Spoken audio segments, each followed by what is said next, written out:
ایک دفعہ کا ذکر ہے کہ ایک کوا اپنی چونچ میں روٹی کا ٹکڑا لیے درخت پر بیٹھا ہوا تھا۔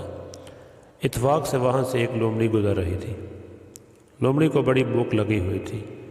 جنگل میں کافی دیر سے وہ کھانے کی تلاش میں پھر رہی تھی کہ کہیں سے کچھ کھانے کو مل جائے۔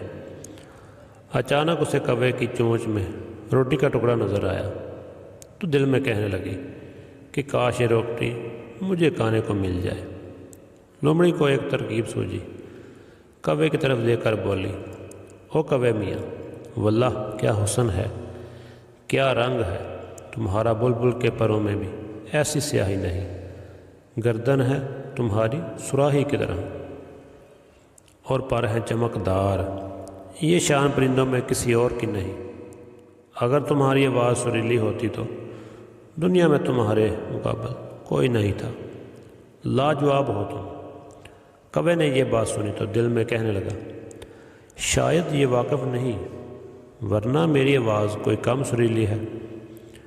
یہ سوچ کر کوے نے اپنی چونچ کھول دی اور کائیں کائیں کرنے لگا۔ بلی کے باگوں چھینکا ٹوٹا۔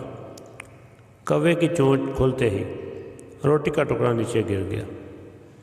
لومڑی دوڑتی ہوئی آئی اور روٹی کا ٹکڑا کھانے لگی اور مسکرانے لگی۔